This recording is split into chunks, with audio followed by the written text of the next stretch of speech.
Hello and welcome back to the Legal Cheat podcast. My name is Julia Szaniszlo, and I'm joined once again by my lovely colleague, Ryan Scott. Hello, Ryan. Hi, everybody. Today we will be talking about the solicitor apprenticeship route to qualification.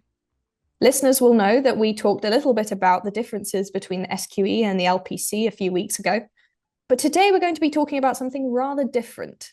A trailblazing program officially launched in 2016, the solicitor apprenticeship provides the opportunity to school leavers to be able to head straight into the world of work and gain qualifications without having to go to university.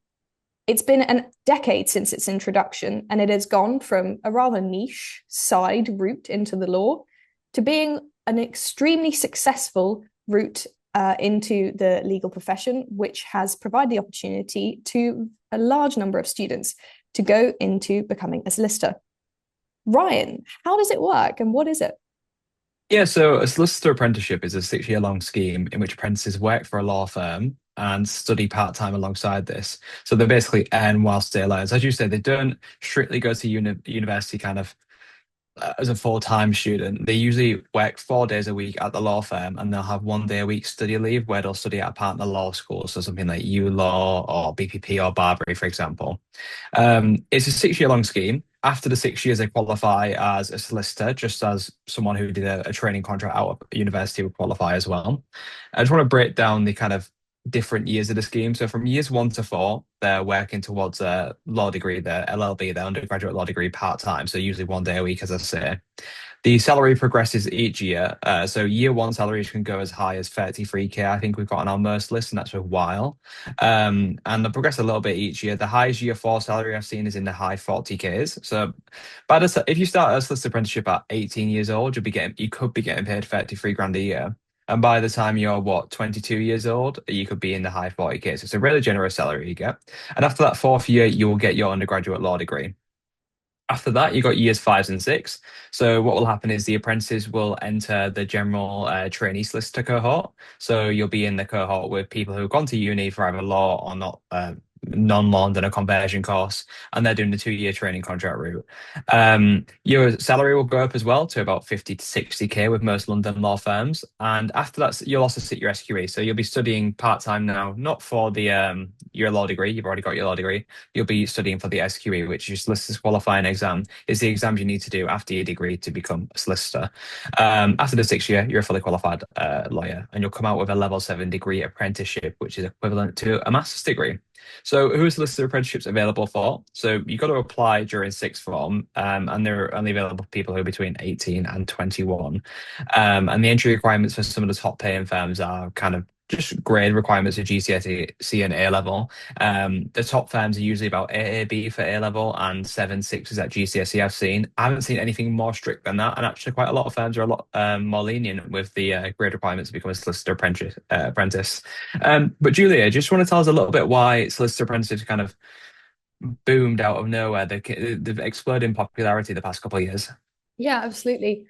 So the important thing to bear in mind is that apprentices for, the legal sector, they've always been around, but there's never been a route to qualifying as an actual solicitor, not like a paralegal or some of the other legal support roles that are available. So that's why it's so significant.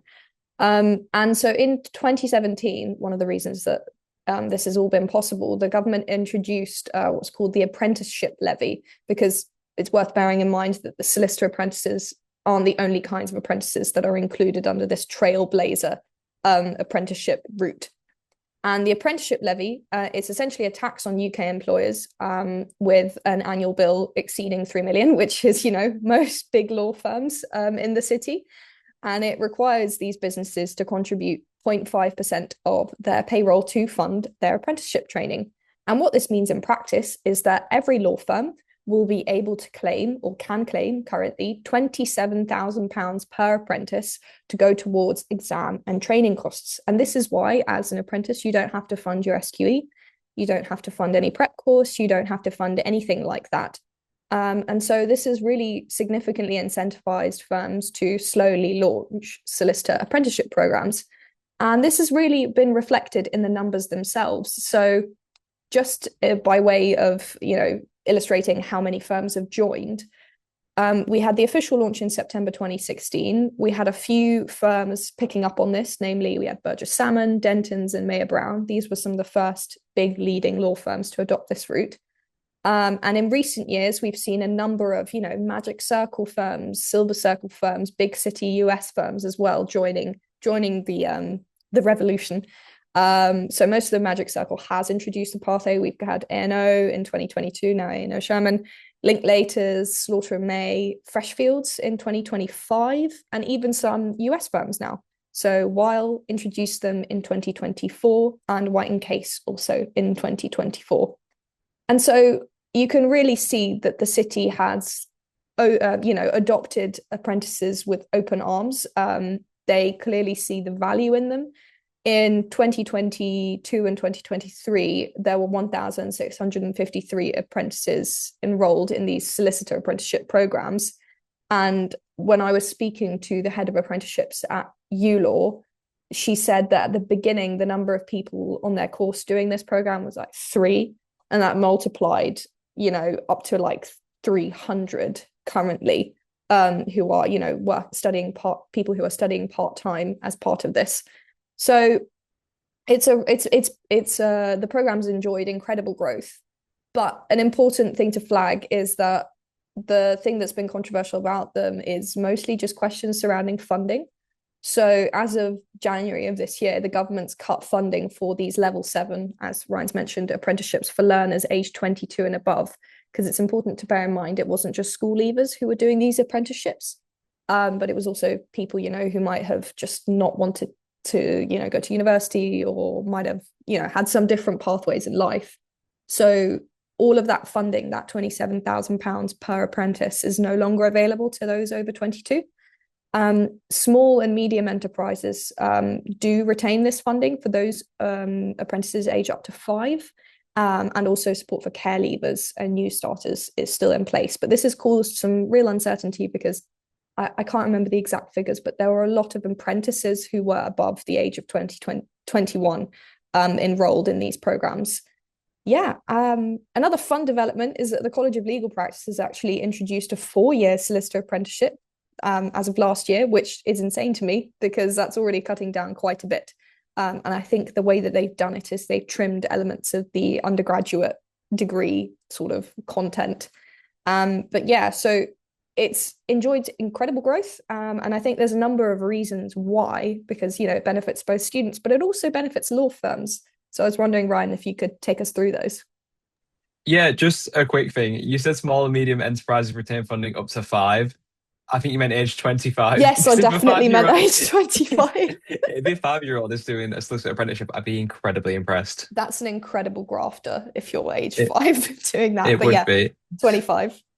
But yeah, there's a lot of benefits to doing a solicitor apprenticeship, both for students and for firms. So for the students, or rather the solicitor apprentices who are doing it, it's a lot of financial benefits. So you earn while you learn. You paid a very, very competitive salary relative to other 18-year-olds. And I say 18-year-olds, you don't have to be 18 to start, as we've covered. But most people who will be considering this will be at sixth form and be applying straight, well, in their final year and going into this straight after they're finished. There's no tuition fees, so no university fees, no law school fees. So obviously you don't have to pay for the SQE exam or any SQE prep courses. There's zero cost to you. And in a sense, this is kind of good for social mobility as well. Quite a lot of students differ about whether to go to uni because they think, well, I don't really want to take on the student debt. My parents aren't going to support me at uni or give me any money towards it. But with a lot of these firms, you are being paid very, very handsomely to and while you learn, you don't have to incur any student debt or anything like that. We spoke earlier saying that Weil has one of the highest solicitor apprenticeship pay packages. I think it's 33,000 in the first year. I don't know any 18-year-olds who are earning 33,000 when there was 18. That is a shocking amount of money to earn. It just keeps going up year on year as well. And one other thing is that quite a lot of firms do offer a sign-on bonus. So I believe Freshfields could offer one where they give you a bonus when you first start the solicitor apprenticeship scheme. And I believe that's just kind of designed to not only incentivize you to apply, but just kind of help with any moving costs as well. Like if you're not from London and you need to move down to London for a solicitor apprenticeship, they do have them elsewhere in the country as well. But if you are moving to a different city for a solicitor apprenticeship, there's a lot of costs that can be incurred in kind of setting up shop, like finding a flat and decorating it, etc., etc. Another benefit for students is that you'll have 6 years of experience in a law firm by the time of qualification. So you'll be really well integrated into the firm with a strong network and really strong connections there. You'll also have a really great understanding of not only the law in different practice areas, but of how law firms operate as a business. You've been there for 6 years, you know how to be an effective lawyer in practice and what clients seek from you and what's expected from those above you. Um, Compare that with the training contract route. So people who come out of uni, who do their SQE and then do a 2 year training contract. They've only had 2 years in practice by the time they qualify. You've had 6 years. So you'll have triple the experience essentially. Another thing is that with that 6 year experience in the firm, you probably experience a lot more seats or practice areas than graduate trainees. So on a typical training contract, someone will cycle through 4 6 month seats in 2 years. There's some variations on that. Some firms do like 8 3 month seats instead, but it's very, very rare that you'll see a firm that does that. Um, but in a solicitor apprenticeship, you're there for 6 years. So you're going to be cycling through a lot more departments. You'll have much more variety. Like it'll be a lot more dynamic of a time for you, I guess. You'll experience a lot more. And you'll also have a much more better understanding and feel more informed when it comes to that qualification decision. So at the end of your 6 year, you'll choose a practice area in which you want to specialize, and you'll probably specialize in that for the rest of your life. So having been able to kind of explore different practice areas, you might feel a lot more confident in your decision and know what you want. Whereas someone who's only done 4 seats in 2 years might not feel as confident. Another thing as well is that solicitor apprenticeships do often offer like a business services seat. So by business services, I mean there's kind of like back office functions that help the law firm function as a business rather than like a strict legal practice area. So business development, for example, or marketing or recruitment, you might be able to do a stint in those as part of a solicitor apprenticeship. I've seen that before. And though it's not strictly legal related, it does kind of give you that insight into how that law firm operates as a business. And that insight is very important when you're progressing up to the kind of like a partner level. You need to understand how to make money for the business. Um, Another thing as well that Legal Cheat reported on recently, which I found really interesting, but I'm also not surprised by, is that solicitor apprentices have consistently outperformed their non-apprentice counterparts in the SQE1 and 2. In the SQE2 in particular, it's not surprising. Your solicitor apprenticeship is grounded in 6 years in practice, working in a law firm, and the SQE2 assesses practical legal skills like drafting, um, interviewing, advocacy. If you're a graduate trainee, you'll do your SQE and then you'll go on to your training contract. You might not have actually had any experience in a law firm yet. You might have done like a vacation scheme or like, I don't know, a little stint of work experience, but it's nothing compared to the 4 or 5 years solicitor apprenticeship will have under their belt by the time they go to sit the SQE2. So the fact that the pass rates and the actual average scores there are much higher for solicitor apprentices is not surprising. And then for the firms, there's a lot of benefits too. So Julia mentioned about the levy, so they get 27 grand to spend towards like their tuition and whatever else Julia said. I don't know too much about that, so I'll just rely on Julia's knowledge there. But you get to mold the perfect lawyer. An apprentice is recruited at 18. They're basically a baby, a little stem cell. They have no experience in the corporate world. You can mold them and train them into whatever you want them to be. I think most people at 18 definitely will never have had an office job before or like a proper corporate job. You might have worked in retail or something like that, but working in a big city law firm is going to be completely different. There's also some early stage loyalty. There's some early stage research that suggests the apprentice show much more loyalty towards that firm after qualification. And by loyalty, I think it just means that they'll stick with that firm for a longer period after they're qualified rather than trying to jump around to another firm where they think the pastures are greener. And I think it makes sense. You're working for that firm for 6 years from a very young age. You've like committed to that firm. You've integrated well into it. You've developed a strong network and connections, and you're really young when you start. So I feel like you do feel a bit of a sense of like loyalty and fealty to that firm, and that's obviously good for the firm because you know you're not just going to qualify and be like, oh, we've invested all this time here. I'm going to go elsewhere. Um, Another thing as well, the 6 years experience you get before you qualify is good for the firm. You get to hit the ground running as a newly qualified solicitor, rather than the people who've only had 2 years experience. I mean, 2 years experience is still a long time, but 6 years, obviously triple the time. You'd probably be really good at your job by that time. I also imagine apprentices might have higher utilization or productivity rates. So one of the things people kind of who never worked in law before, I think underestimate is kind of you've got to bill time as part of your job. Not every single hour you work is going to be billing client work. It's actually a bit of a task to think, oh, I've just done this task. I've just done this little task. Who can I bill it to? Or you've got to go, you've got to go separately bill each individual task. It's very time consuming and it's an arduous process. Unless you're used to it, it's quite a skill to learn. It's quite annoying when you first start. And if you've been in practice for 6 years, you're obviously going to be much better at it than someone who's only been in practice for 2 years. And finally, mentioned this earlier, social mobility.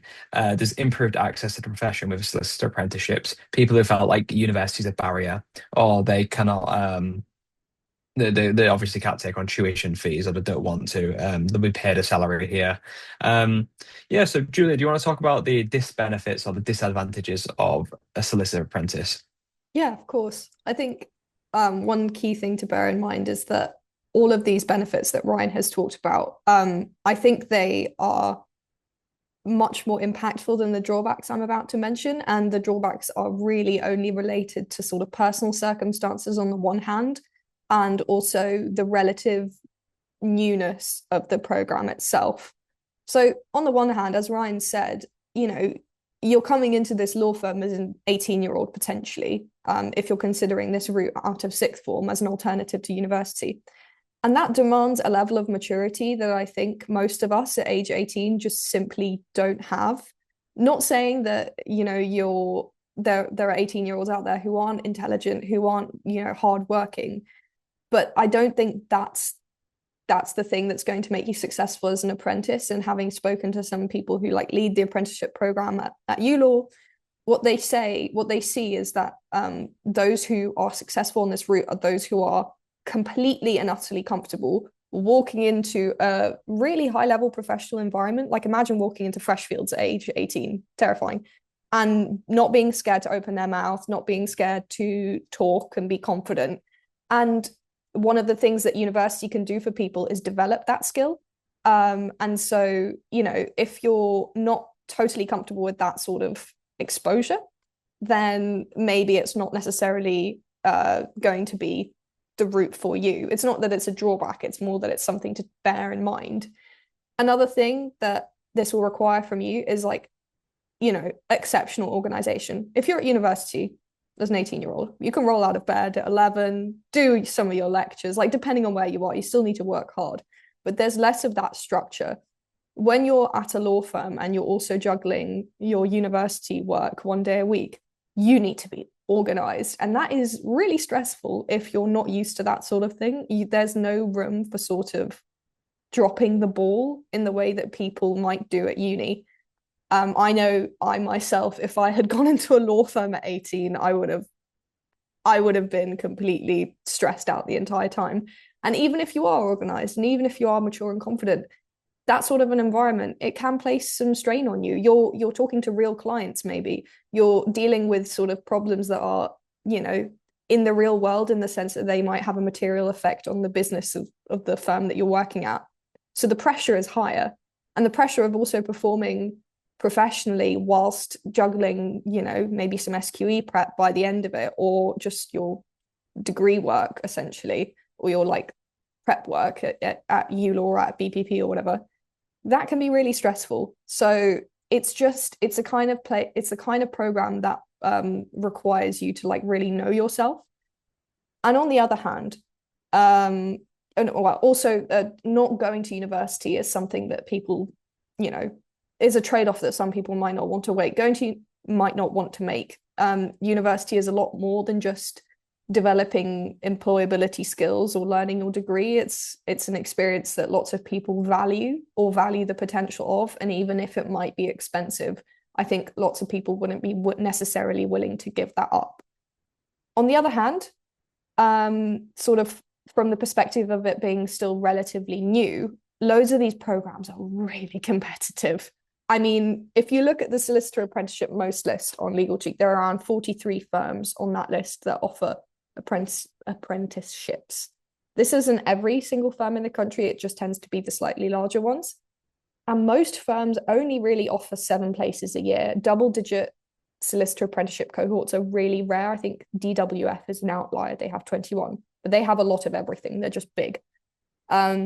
And so there are firms that are taking thousands and thousands of applications for just two places. So it's not, some people might think, oh, I won't go to university. I definitely want to be a lawyer. This is the easy way to do it. It's not the easy way to do it, both in terms of getting in and handling the actual work itself. And also, a lot of programs are still quite heavily London centric. There are firms that are slowly introducing apprenticeships in the rest of the UK. I think, CMS have one in Sheffield and Manchester, but they also sometimes rotate where they're doing them, which can be quite confusing. And so it might take a few years before these get rolled out across the rest of the UK. But yeah, I don't think the program itself has major drawbacks, or the idea of the program has like major drawbacks. It's more that it's still in its infancy, and maybe it requires a certain kind of mindset that not every 18-year-old possesses. But yeah, I think we had a few more things to talk about. I think I've spoken about it a little bit, I guess, but the kinds of personalities that would suit a solicitor apprentice, you've got confidence, but what else is there? I think, well, yeah, confidence is one. Maturity is another one. You've already said organization, time management, being resilient, I guess, is one. Like you got to know that you can handle the pressures and stresses of corporate law. Also, the fact that you're going to be up late at night a lot of the time, and you might have to sacrifice like meeting your friends on a weekend, for example. Um, I do think you've obviously got to be incredibly, incredibly sure that this is the career for you. Like, have you done a work experience stint before in a law firm, and did you enjoy it? I don't think I'd be applying for a solicitor apprenticeship if I'd never done work experience or I hadn't been to a court or something like that, because I haven't really had a chance to explore the world yet. And I think university is such a great time for you to be able to kind of develop yourself professionally, academically, but also personally. You learn a lot about yourself at universities. For many people, if you move away from university, it's your first time living from home. You meet lots of new friends. You explore all these different careers at career fairs. However, and with that said, if you are sure that you want to go into law, I was quite sure from like the age of 10 that I wanted to be a lawyer. It's probably a route worth considering. I didn't know solicitor apprenticeships were around when I was applying to university. I would have been applying in 2019, so they've been around for 3 years. They were still very uncommon. I don't know if, and also where I'm from as well is we live nowhere near London. I'm from up north. We didn't have any solicitor apprenticeships in our city. Um, so I don't know if like can the outreach from London, like big city firms in London, were reaching quite up to me, or if they are doing nowadays for people who went to like my school or my sixth form, for example. But yeah, it's definitely something worth considering. If you know you're mature and you're good at handling your time, then it's something for you. Um, I guess the biggest benefit of a solicitor apprenticeship to me is just the fact that you don't have to take on any student debt. Student debt can be quite manageable as a university student. Like you only start paying it back after you earn over 27K, I believe, is still the threshold, and it's still quite an incremental amount. I think it's 9% of anything you earn over 27K. Obviously, as you earn more and more money, you'll have to start paying more and more back. Um, but it's huge that you don't have to pay for a law degree, and you don't have to pay for your SQE, and you're getting a salary. It's not like you just don't have to pay for it. You're getting a salary on top of that too, and it's a cushion. It's a nice salary to have. You'll be living a very nice life in your later years of your solicitor apprenticeships. And the other thing I'd say to consider, which is definitely something Julie and I have spoken about before, is that nowadays you don't have to do law at uni to become a lawyer. I was not aware of that when I was applying for university. I just thought if I don't do law, I can't become a lawyer. Simple as that. There might be like um, a subject that is your dream. One second, Julie. I'm gonna have to. Yeah, I mean, I studied languages at university, so I didn't really, for me, the solicitor apprenticeship would not have worked because I had no idea about whether or not I wanted to be a lawyer, what I wanted to do in my life, and I just knew that languages was something I was really passionate about, so I chose that. And it wasn't related to a career, but with the conversion courses being as prevalent as they are, it's really easy to do. Well, it's not easy, but it's like a completely viable path to do that. And I think And I think that, I wouldn't have changed that. I'm staring at my, my how much interest I'm going to have to pay on my student loans, and that is stressing me out. But I wouldn't change the experience that I had because I grew a lot as a person, and I think I'll become an interesting lawyer because of the background that I have. But if you're sitting there at 17 and you think, no, I don't want to do anything else, maybe I don't like academia in the way that other people do, and I just want to, you know, do something practical more or less, then it is definitely an option for you to consider. But Ryan, do you want to add to that? It was like, I mean, you wanted to maybe do languages, but then you decided to do law, didn't you? Yeah, so I language would have been my dream degree to have done at university. I didn't realize it was an option that I could have done a non-law degree and then converted later in life. Also, if I was aware of a conversion as well, I think I can't afford to fund my own conversion. Yeah. I didn't realize that at the I'm hoping careers materials are much better for all schools out there now, but I didn't realize like the kind of route to actually qualify and enlarge. I just thought law degree is the first stage. Let me focus on that. Anything after that to actually get in a job like a training contract, I had no clue about, and I didn't cast my mind to until later on at university. So if I was aware that I could apply for a training contract, and I had a good chance of getting a training contract as a non-law student, I thought I'd be maybe prejudiced because well, I didn't do law, that might not show any interest, but nowadays it's like 50-50 at some firms of lawyers to non-lawyers. I would have pursued that interest, like my dream interest of doing languages, and then have those languages under my belt. Yeah, Julia did languages. I'm quite jealous. Got those languages under my belt, and also like you bring different skills from no matter which degree you do. Like, even if you come from a STEM background, like STEM backgrounds are really highly sought after in law. Actually, not just for IP, but tech and different practice areas. Firms are like do specific open days for them. So if you do have an interest you want to pursue and you do want to go to university, I'd definitely consider doing that. And then think maybe I can convert to law later, but if you know that law is the right career for you, there's no doubt in your mind, you've done these work experiences, then a solicitor apprenticeship can be an incredible and lucrative program to go on, and I would really recommend it. I think it's a really good option. I wish it was more prevalent when I was applying, so I could have casted my mind towards it. But yeah, Julia, do you have anything else you want to add? Yeah, no, not really. I mean, I think key thing to bear in mind is that, it's not going to replace the routes to qualification that we've talked about previously. I think it's more that it will become a viable and respected option alongside it, and it will open up the profession to people who might not have thought that they would be able to enter into it. I think, yeah, the key thing to do if you're listening to this and you're sort of 16, 17 and you're thinking about what you want to do, the most Mm. important thing is know thyself. Talk to your parents, talk to your friends, figure out what you like, what you want to do with your life, because this is an option. And another thing to parents, don't let the lack of a prestige university degree deter you from the Mm. fact that this is an extremely amazing opportunity for your child if they get it. That's one thing that Yeah. I would say, because I know I've heard parents say that they were like, oh, but they won't go to like a Russell group. It's like, it doesn't matter. They'll be working at a Magic Circle firm potentially. Yeah.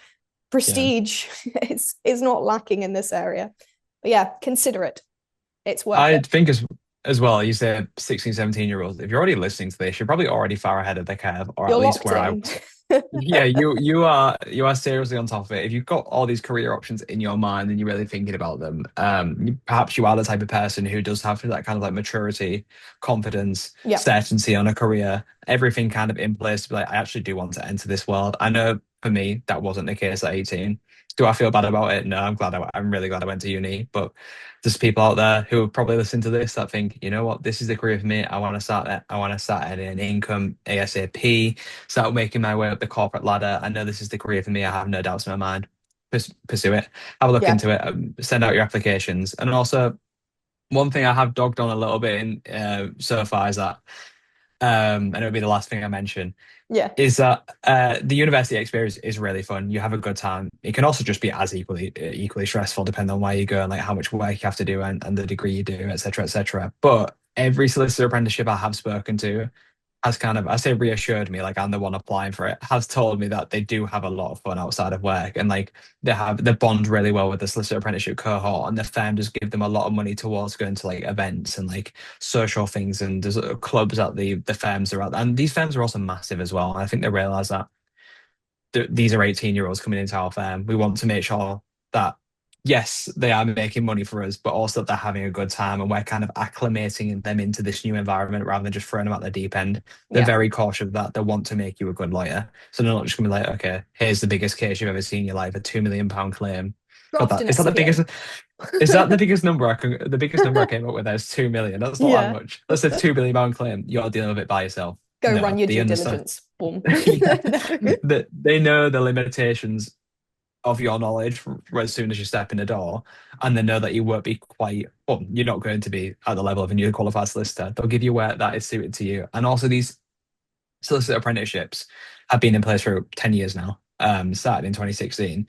So they'll probably have got knowledge from those like trailblazing firms who started off these solicitor apprenticeships and think, how can we adapt this to our model? What do we need to do to make sure it's the best possible like model for our solicitor apprenticeship and the best possible model for like us to recruit people as well? But yeah, as you say, I don't think they're ever gonna, it's never gonna supplant the training contract route. People will always want to go to uni. People will always want to study their kind of dream passion subjects, I included, me included, Rip. whichever one's correct. But yeah, have a think about it if you're on the fence, if you're dithering about which one you want to do. I believe most solicitor apprenticeship deadlines are over and done with for this Yeah. cycle. Is that right, Julia? Yeah, I Yeah. think so. So You've got a year have to a think think about about it. next. Couple of Yeah. months. So that's all from me. Yep. Bye bye everyone. See you next time. Bye everyone.